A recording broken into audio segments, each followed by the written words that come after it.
Kamusta mga ate, kuya, beshi? Si Chari po ito mula sa The Sun, Moon, Stars, PH Tarot.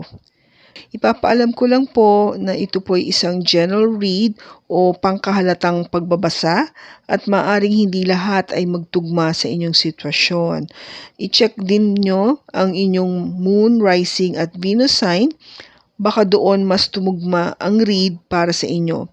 At kung ang mensahe ay tama sa inyo, paki-like lang po at mag-subscribe kung hindi pa ninyo ito ginagawa. Okay, mag-umpisa na po tayo. Hello po mga ate, kuya, beshi. Kamusta na po kayo? Dito ako si Chari para gumawa ng another reading. And this is for the sign of Capricorn, Sun, Moon, Rising, and Venus. And of course, welcome po yung mga cross-watchers ni Capi. As promised po, ito po yung ating part 2 dun sa naging una nating pagbasa. At tignan natin kung ano ngayon yung mensahe o energy na mapipick up natin.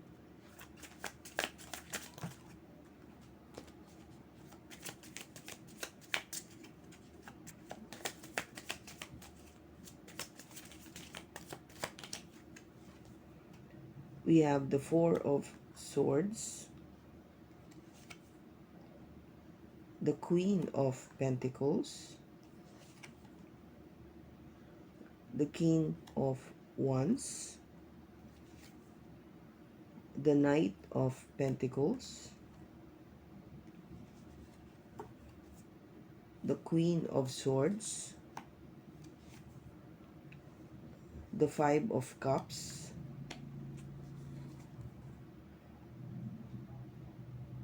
Seven of Wands,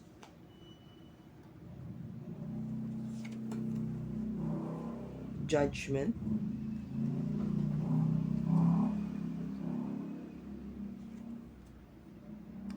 the Four of Cups,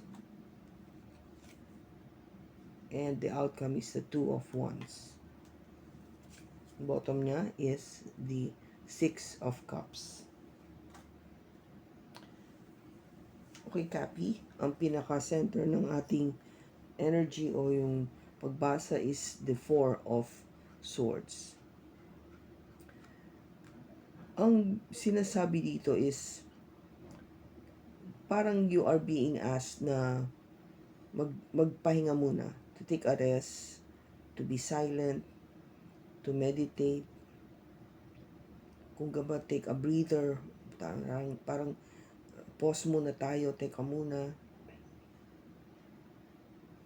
And maybe because it has something to do with, kasi di ba yung first reading natin is the Five of Swords. So kung gaba parang meron ka talagang iniisip na alinlangan, no? There's some doubts or things na kino-question mo about the relationship. That's why maybe you are being asked na pahinga ka muna, no? Take a rest. Huwag mo masyadong pag-isipan mabuti. And if you want to think about it, yung energy mo is kung gaba i-reserve mo siya.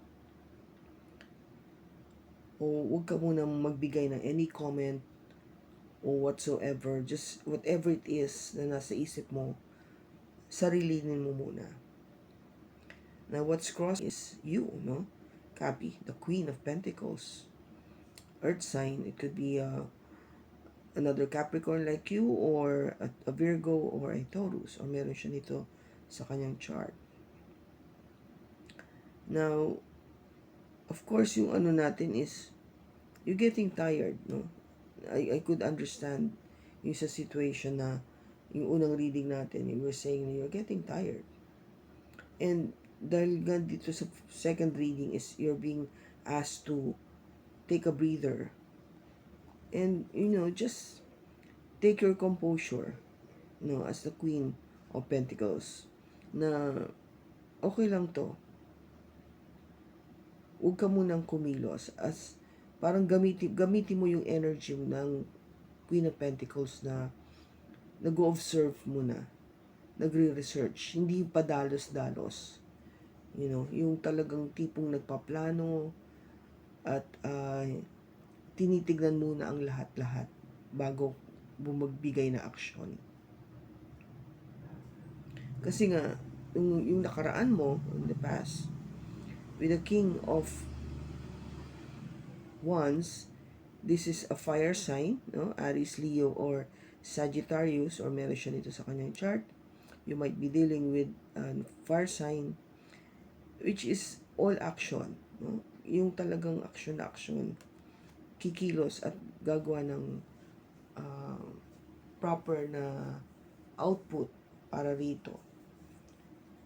Kaya nga, kung ito yung dating energy na meron ka noon, now you're being asked na to take a breather, pause ka muna sandali, huwag ka magmadali.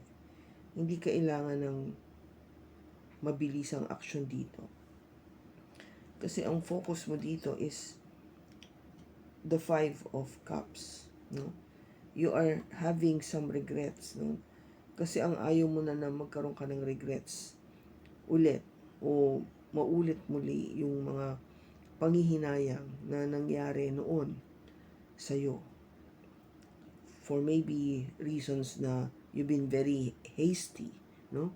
Mabilis ang action mo o hindi ka nag-isip, hindi ka nagplano. Impulsive ka yung parang sige na, gawin na natin, no? Kaya nagkakaroon ka ng regrets, panghihinayang, pakiramdam na ikaw ay nagkamali sa iyong desisyon o yung pagbigay ng aksyon. Nagfo-focus ka doon ngayon. Kasi kung gabay yun yung natutunan mo sa nangyari sa nakaraan. Now, kinukuha mo yung lakas mo kasi with the energy of the Queen of Swords, ito yung kung gabay matatag siya, malakas ang loob, matibay ang loob dahil marami na siyang napagdaanan na masasakit na eksperyensya at dahil doon siya natuto at siya naging matigas at matatag na kahit na ano pang problema o pagsubok ang dumaan sa kanya, kayang-kaya niya itong malagpasan. At hindi siya magdadalawang isip para alsin kung ano man yung bagay na hindi bagay o tao o pangyayari, kung ano man yung hindi nakakabuti sa kanya. Katulad nung unang reading natin, no, with the Page of Swords, pareho silang swords. Dahil nga sa prangkahang pag-uusap, dahil inalam mo ang katotohanan, dahil yun ang gusto mong malaman, kaya talagang malakas ang loob mo, no? You're very strong. Pinapakita mo na yung katatagan mo o yung tapang ng iyong damdamin. Ngayon sa future, ang gagawin mo is to be the Knight of Pentacles, copy. Dahil sa na-experience mo dito, sabi mo sa sarili mo, hindi ako magiging mapusok, no? Hindi na ako mag-aaksyon ng agad. On the other hand, ang gagawin ko ay magiging mabagal. Hindi ako magmamadali. Iisipin ko muna mabuti, magpaplano, magtatanong-tanong bago ko gumawa ng isang desisyon o hakbang o aksyon sa aking sitwasyon o aking hinaharap na relationship. Okay? So this is what you're going to do. And I think you're being very strategic kasi doon sa una nating reading, this is the 10 of Cups. You wanted to be happy. Para ka maging masaya at makamit mo ito. Ang nakikita mong nararapat na aksyon na dapat gawin ay maging masinop at mabagal.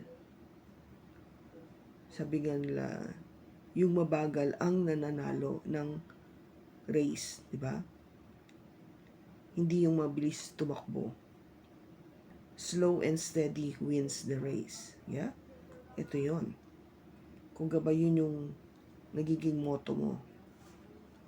Now, ang advice kasi dito is, the Seven of Wands is, nagiging defensive ka lang naman eh. You're very protective of your emotions, of your heart, at kung sino man yung magiging karelasyon mo. Kasi dahil sa na-experience mo nga, ayaw mo na magkamali. Kaya ang decision mo is really to take it slow. No? And hopes and fears mo is, of course, kung meron man dadating na panibagong pag-ibig, dahil nga yung attitude mo rito na dahan-dahan lang ako, pag-iisipan ko muna, alam ko na may dadating na bagong pag-ibig, pero iisipin ko muna mabuti ito. Dahil sa na-experience ko dati, ayoko nang ma-experience itong bagong pag-ibig na to ay maging katulad nung dati. Kung gaba nagiging very cautious ako, maingat na ako ngayon sa pagdating sa pag-ibig. Maganda rin naman ang naiisip mo kasi alam ko kung gaano kasakit o painful yung pinagdaanan mo sa nakaraan. Hindi madaling makalimot, hindi madaling makarecover o makapag-move on. Oras kasi ang tinatapo natin dito, Kapi. Lahat tayo alam natin yan. Kapag tayo nasaktan at meron tayong relasyon na talagang vinalyo natin o binigyan natin ng halaga at talagang mahal na mahal natin yung taong yon. But there are times na talaga we just need to separate, no, for whatever reason. Mahirap sa ating puso't damdamin at isipan na basta makalimutan yon. Dala-dala natin siya sa araw-araw nating buhay. Kaya tama lang na nagiging maingat ka. Ngayon, ang outcome dito, Kapi, is you are given the choice, no? Binibigyan ka ng karapatan ng Diyos na pumili kung anong daan ka pupunta. Dito ba sa kaliwa o sa kanan? Ngayon, ikaw na ngayon ang pipili nito. Bahala ka kung anong gusto mo, kung anong tingin mong tama na makakabuti para sa iyo. Kung saan mo makakamit yung tunay na kaligayahan at tunay na pagmamahal. Kaya ito yung outcome, no? I mean, the Two of Wands. Kasi bakit pinapipili sa iyo to? Kasi may babalik sa iyo, Kapi. Somebody from your past is returning to you. This is the Six of Cups. It could be somebody na matagal mo na siyang nakilala noong pa, bata ka pa, or it could be somebody from your past life, no? Ikaw nakakaalam nito kung sino to, but it is somebody na familiar ka, as if you've known this person or you've known this person somehow, one way or the other. Babalik siya sa'yo. At pagbabalik niya, may pagbabago na mangyayari. There's change. This is death. An energy coming from a Scorpio. Magkakaroon siya may transformation. Pag nagkita na kayo, there is this transformation na mapapansin mo dito sa tao na to. And that transformation is the energy of the Empress. Okay? Copy? Yung Empress is the best energy, no? A female energy. Now, it doesn't matter kung lalaki ka or what. Basta the energy is the Empress. Kung gaba, kataas-taasan ka. No? Just like the Emperor. You will give yung impression ng person o impression ni Capricorn sa'yo, sino man tong Empress na to, is talagang somebody na Capi would look up.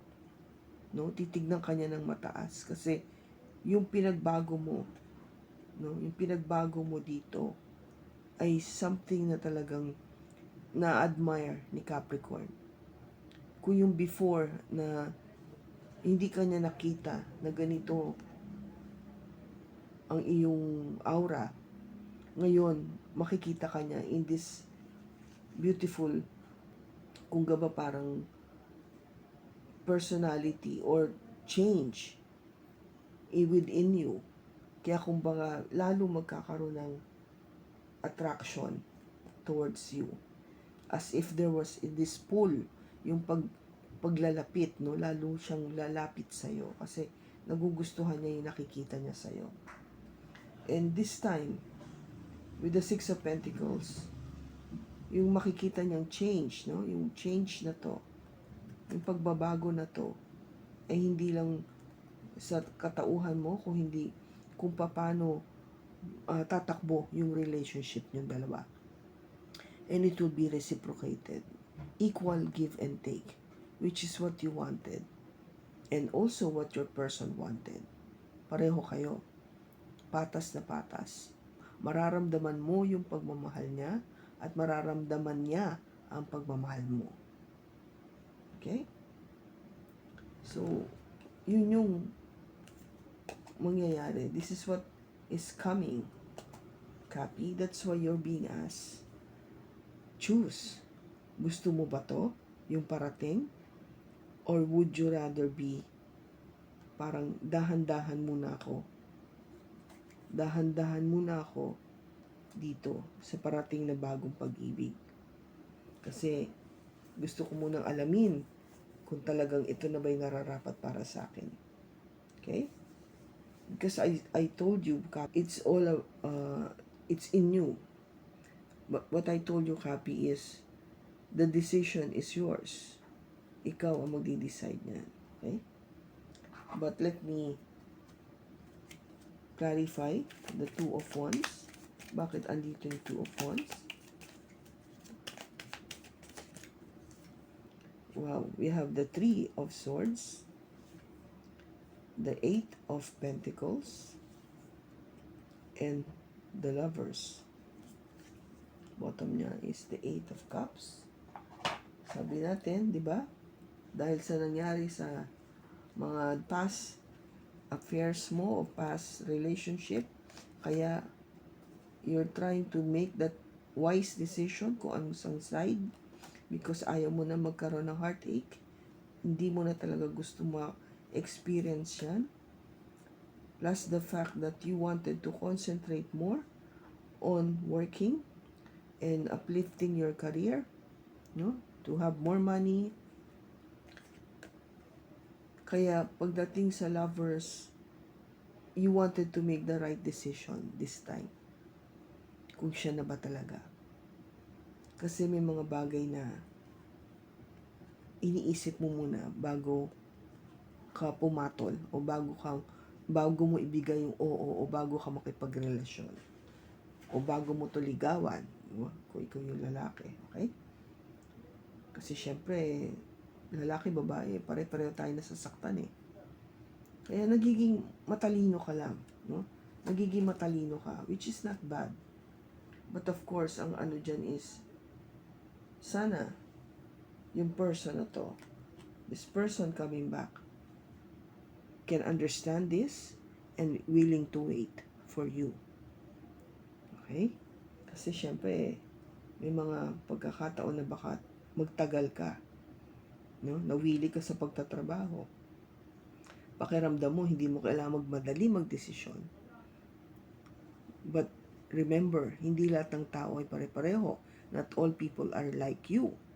May mga tao na naiinip din na mag-intay. Lalo na kung hindi niya alam kung ano yung kanyang iniintay. Yeah? So, that is the advice to you. Now, let us see kung ano pa yung gusto sabihin sa'yo. God, our universe. We have first quarter moon in Taurus. Release control. Definitely. Last quarter moon in Libra. Make time for self-love. Yeah. That is self-love.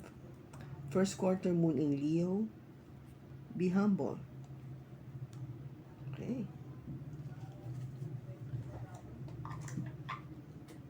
And what else?